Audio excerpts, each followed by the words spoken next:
देखो बच्चों, आज हम लोग देखेंगे एक्सरसाइज 2.3। ठीक है। क्वेश्चन नंबर 1, निम्नलिखित में जोड़ का क्रम विनिमय नियम किसमें है? तो जोड़ का क्रम विनिमय नियम या सहचारिता नियम या वितरण नियम, ये सब मैंने पिछला क्लास में करा रखा है। ठीक है। फिर जिन बच्चों को पूरा अध्ययन करना है, जाकर पिछला वीडियो मेरा देख ले, एक्सरसाइज 2.2 वाला। ठीक है। तो पहला क्वेश्चन कर रहा है जोड़ का क्रम विनिमय नियम। जोड़ का क्रम विनिमय नियम क्या होता है? ए प्लस बी इक्वल टू होता है बी प्लस ए। ठीक है। तो देखो, इस क्वेश्चन में ऐसा किस में है जिसमें A plus B equal to B plus A वाला केस दिख रहा है? तो देखो, देखने से तुमको ऑप्शन 4 दिख रहा है, जिसमें दिया क्या है 15 प्लस 8 इक्वल टू 8 प्लस 15। देखो, ए की जगह पर 15 है और बी की जगह पर 8 है, तो यही वाला केस हो रहा है जोड़ का क्रम विनिमय नियम। ठीक है। अब चलते हैं क्वेश्चन नंबर 2। क्वेश्चन नंबर 2 कह रहा है निम्नलिखित के उपयुक्त नियम लिखिए। देखो, इसीलिए मैंने विस्तृत नियम के बारे में विस्तृत अध्ययन पिछला वीडियो में करा रखा था, वो चैप्टर में लगेगा। यहाँ पर दे रहा है 8 प्लस 32 इक्वल टू 32 प्लस 8। ये तो जोड़ का क्रम विनिमय नियम देख के ही लग रहा है। अभी हम लोग जो किए, ये है जोड़ का क्रम विनिमयता। इसको इंग्लिश में बोलेंगे कम्यूटेटिव फॉर एडिशन। ठीक है। दूसरा क्या दिया हुआ है? ये देखो, ये क्या है? योग की सहचारिता। ये सहचर नियम है, इसको बोलेंगे योग की सहचारिता नियम। कौन सा नियम है ये? योग की सहचारिता नियम। सहचर नियम में क्या होता है? तो देखो, पहले ब्रैकेट पहला और दूसरा को जोड़ लो, उसके बाद तीसरा को जोड़ो, नहीं तो पहले दूसरा और तीसरा को जोड़ लो, उसके बाद पहला को जोड़ो, कोई अंतर नहीं पड़ता है। इस यही है योग की सहचारिता नियम। ठीक है। तीसरा क्वेश्चन क्या कह रहा है? यही तो है। कौन सा नियम है? योग पर गुणन का वितरण नियम। आपको देखना है और पहचानना है। ये नियम पिछला क्लास में बताया जा चुका है। ठीक है। अब चलते हैं क्वेश्चन नंबर 4। क्वेश्चन नंबर 4 क्या कह रहा है? ये कौन सा नियम है? तो यह गुणन का क्रम विनिमयता। इसको अंग्रेजी में बोलेंगे commutative for multiplication. Commutative for multiplication. Okay. अब चलते हैं क्वेश्चन नंबर 3। निम्नलिखित में से किसमें शून्य निरूपित नहीं होगा? तो देखो, तीसरा में 1 में क्या है? शून्य निरूपित नहीं होगा। मतलब यहाँ पर कितना है? 1 प्लस 0 1 आ जाएगा, शून्य निरूपित नहीं हो रहा। दूसरा देखो, 0 गुने 0 बराबर 0, ये शून्य निरूपित हो रहा है। तीसरा, 0 में 2 से भाग रहा है, कितना है? 0। चौथा, 10 माइनस 10 अपॉन 2, ये भी 0 आएगा। तो बोल रहा है कि निम्नलिखित में से किसमें शून्य निरूपित नहीं होगा? ऑप्शन 1, ऑप्शन 1 होगा। ठीक है। किसमें शून्य निरूपित नहीं होगा? तो देखो, इसमें 1 आ रहा है ना, तो ये शून्य निरूपित नहीं हो रहा है, बाकी सब में शून्य आ रहा है। तो ऑप्शन कौन सा होगा? 3 में ए। यदि दो पूर्ण संख्याओं का गुणनफल शून्य है तो क्या हम कह सकते हैं कि इनमें से एक या दोनों ही शून्य होने चाहिए? उदाहरण देकर अपने उत्तर की पुष्टि कीजिए। देखो, दो पूर्ण संख्या कहाँ से शुरू होता है? पूर्ण संख्या 0 से शुरू हो रहा है, होता है अनंत तक जाता है। कहाँ तक? अनंत तक। अब कह रहा है कि दो पूर्ण संख्याओं का गुणनफल शून्य। कोई दो उदाहरण देकर समझाना है। तो मान लो एक उदाहरण लेते हैं, 3 में 0 से गुणा किए, ठीक है, कितना आएगा? 0 आएगा। 5 में 0 से गुणा करें, कितना आएगा? 0 आएगा। जीरो में जीरो से गुणा करो, कितना आएगा? जीरो आएगा। यहाँ आप देख सकते हो कि इनमें से एक या दोनों ही शून्य, तो कोई एक है जीरो तब भी जीरो आ रहा है, या दोनों जीरो है तब भी जीरो आ रहा है। ठीक है, तो हम लिख देंगे हाँ, गुणनफल में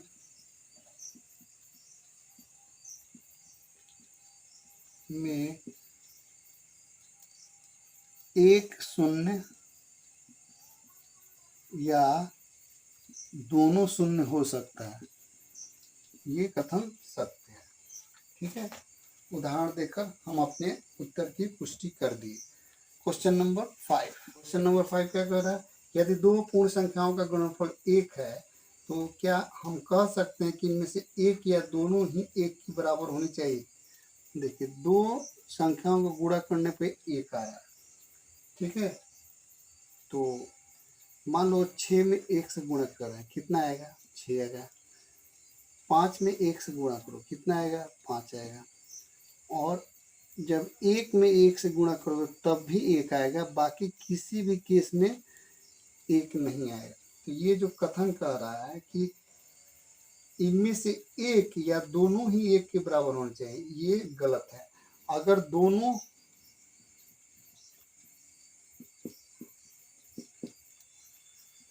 एक के बराबर होगा तब ही गुणनफल एक होगा, अन्यथा नहीं होगा, ये कथन होगा। ठीक है,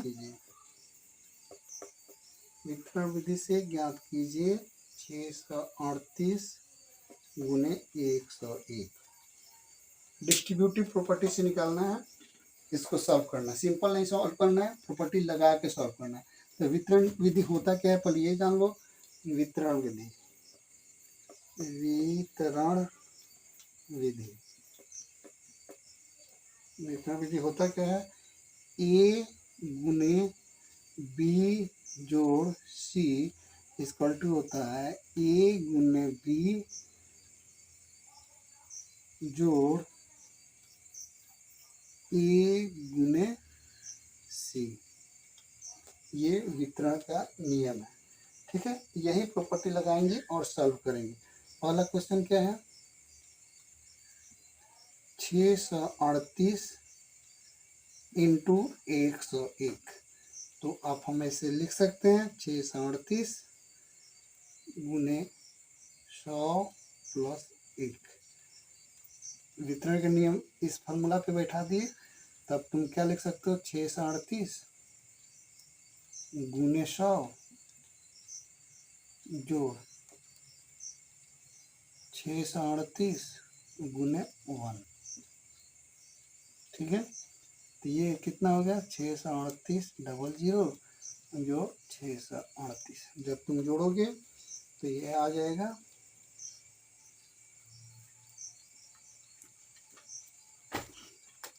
ठीक है, आंसर।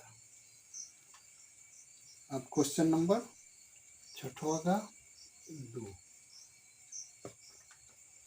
क्वेश्चन क्या कह रहा है? 734 गुने 25। ठीक है, हम इसको लिख सकते हैं 734 गुने 20 जोड़ 5। इस फार्मूला पे आ गया। आप इसको तोड़ दो। ए गुने 20, 734 गुने 20 जोड़ 734 गुने 5। अब गुणा करना आसान हो गया, जीरो बैठा दो, इसमें 4 5 18,350। चौथा क्वेश्चन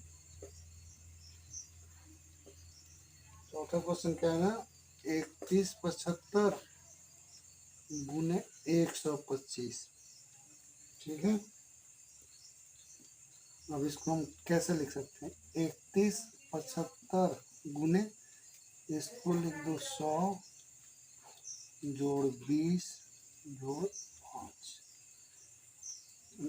इसको फिर क्या लिख सकते हैं, 3175 गुने 100 जो 3175 गुने 20 जो 3175 गुने 5।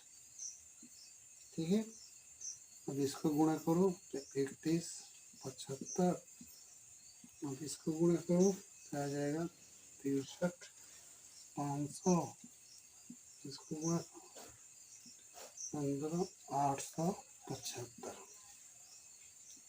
तीनों जब जोड़ेंगे तो आएगा 396875। चलो छठवां का पांचवा क्वेश्चन क्या है, 608 इंटू 35। ठीक है, तो हम लिख सकते हैं 35 इंटू 600 जो 8। ठीक है, तो 35 इंटू 600 जोड़ 35 इंटू 8। अब जब गुणा करोगे ये तो आ गया 21,000 जोड़ 280, ये कितना हो गया 21,280। बहुत ही ईजी है। अब चलो सातवां क्वेश्चन क्या कह रहा है, निम्नलिखित प्रतिरूपों को समझो और लिखो।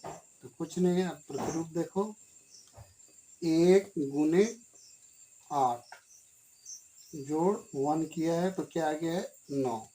दूसरा में क्या किया है 1 2 कर दिया। पैटर्न देखना है, वैसे ही करते जाना है। यहाँ पे 2 जुटा तो ये हो गया 9 और फिर 8 लिख दिया। फिर 1 2 3 गुने 8 जोड़ 3 तो ये हो गया 987। ठीक है, तो 1 2 3 4 गुने 8 जोड़ 4 9876। ठीक है, वैसे ही बढ़ते जाना है। हम क्या लिखेंगे 1 2 3 4 5 गुने 8 जोड़ 5 98765। 1 2 3 4 5 6 गुने 8 जोड़ 6 लिख देंगे 987654। ठीक है, ऐसे ही लिखते जाना है। 1 2 3 4 5 6 7 गुने 8 जोड़ 7 तो ये हो जाएगा 987654 अब देख रहे हो पैटर्न ना, ऐसे ही करना है। और ये चैप्टर आज हम लोगों का खत्म हुआ। आप देखेंगे अगला यूनिट है संख्याओं का खेल, जो नेक्स्ट वीडियो में देखेंगे, अध्याय 3। Thank you class.